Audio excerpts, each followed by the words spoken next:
got this! You got this! You got this! You have got this!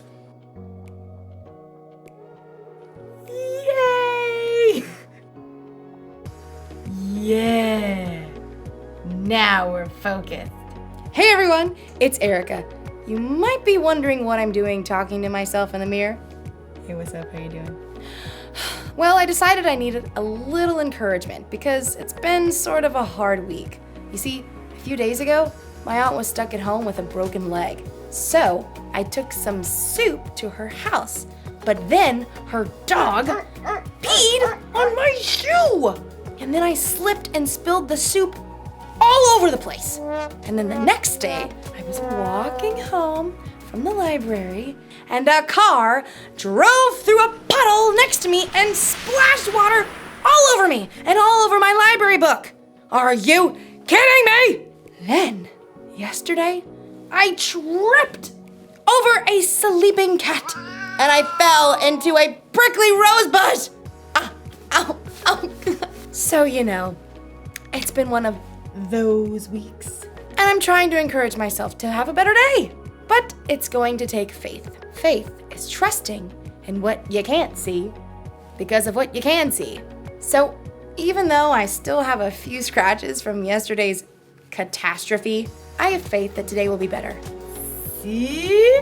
It's better already! Today's story is all about some people who are having a bad week. Actually, several weeks. And okay, maybe they had bigger problems than spilled soup, a wet library book, and a thorny rose bush. But my week was still pretty bad. I'll see you when the storm passes. That'll make sense after the story.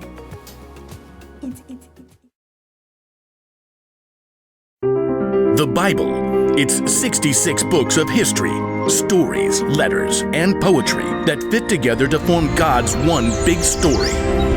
The epic adventure of how He created us and loves us so much that He made a way to rescue us. As we travel through the Bible, from Genesis to Revelation, we discover people who met God and found their lives changed forever. Now, for an amazing story, inspired by the book of Acts, chapters 27 and 28. Paul faced many difficult days because he taught so boldly about Jesus. He was beaten, made fun of, thrown into jail, and run out of town. At last, in Jerusalem, Paul was arrested by Roman soldiers after a mob tried to kill him. He speaks against our law! Get rid of that guy! Paul paced in his prison cell. The Lord stood next to him. Be brave. You have told people about me in Jerusalem. You must do the same in Rome. Because a group of Jews were plotting to kill him, Paul was taken to the governor in Caesarea. From there, he was ordered to Rome to stand trial before Caesar. Then, he was handed off to a Roman commander for the sea journey. I am Julius of the Imperial Guard. I am very imperious, but also a reasonable human being. Glad to hear it. Julius allowed Paul to visit with friends as they stopped at the port city of Sidon. From there, they sailed around Cyprus, transferred to a ship from Egypt, carrying grain to Italy. The ship fought against the wind for many days until they arrived in a town on the island of Crete called Fair Havens. It was already well into October, a risky time for sea travel. Men, I can see that our trip is going to be dangerous. The ship will be lost and our own lives will be in danger. A reasonable concern. The pilot and ship's owner wanted to reach a better harbor for the winter. Pish posh. We can make it to Phoenix. Well, Feel that? Gentle southerly breeze. Perfection. we leave at once. Anchors away! But very soon, the gentle breeze transformed. Within a short time, the wind beat against the ship with the strength of a hurricane. The pilot gave up fighting the gale. Hoist the lifeboat! Secure ropes around the bow! Jettison the cargo! In the midst of the chaos, the Lord sent an angel to Paul. The next morning, Paul withstood the storm to encourage the crew and passengers. 276 people. First, not to say I told you so, but I I told you so. Second, not a problem. Last night, an angel from God told me, do not be afraid, Paul. You must go on trial in front of Caesar. God has shown his grace by sparing the lives of all those sailing with you. But we must run the ship onto an island. On the 14th night of the storm, the sailors realized they were nearing land. The water's only 90 feet deep here. Drop the anchor! The crew was so afraid of crashing against the rocks that they lowered the lifeboats, planning to escape and leave the passengers. Julius, these men must stay with the ship. If they don't, you can't be saved. A reasonable request. Cut the ropes! The soldiers cut the ropes so the crew could not escape. Just before dawn, Paul gathered everyone on board, shouting above the wind. Not a problem.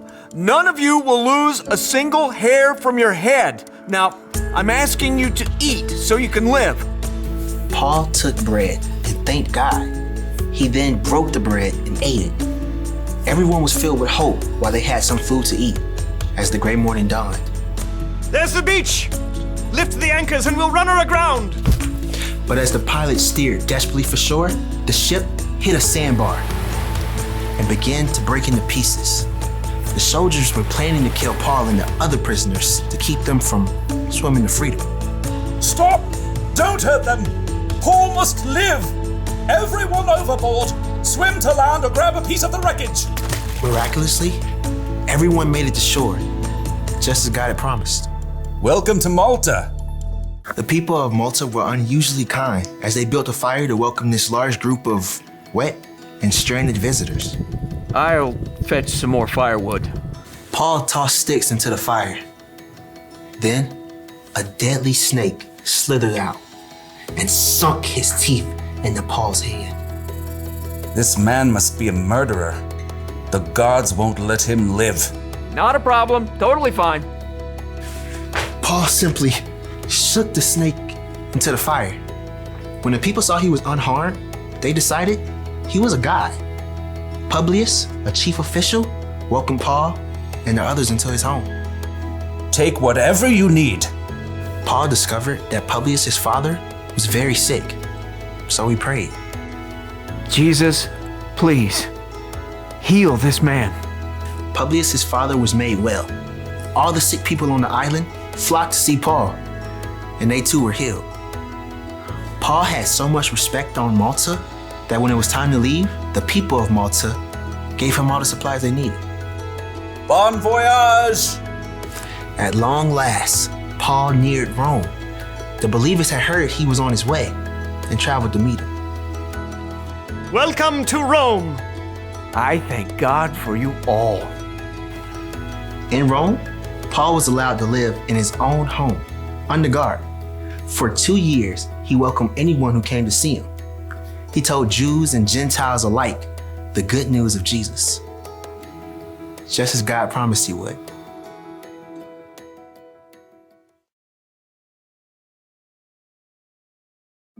So, a shipwreck is probably worse than tripping on a cat, but a bad week is a bad week. And the important thing to realize is that we all have problems, and we all get to choose how we react to those problems. Paul chose to trust that God was with him no matter what he was going through. You see, Paul understood that God had a bigger plan.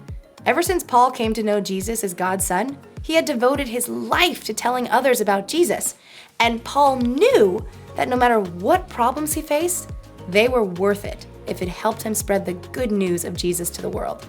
So Paul didn't necessarily focus on the storm, the shipwreck, and the snake bite like they were problems. Instead, he trusted that God was leading him somewhere. He trusted that God had a plan. And Paul's not the only person who can change focus like that.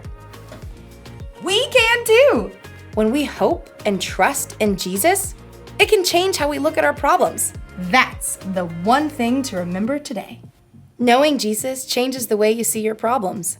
When you're having one of those weeks, or months, or years, or whenever we have a problem, sometimes the bad stuff is all we can focus on. But when you know that God has a plan and that Jesus is always with you, it can help take the focus off yourself and put your focus on Him. Whenever you're facing tough situations, remembering that God is with you can make it less hard or scary. So don't forget. God has got this. See you next time. Bye.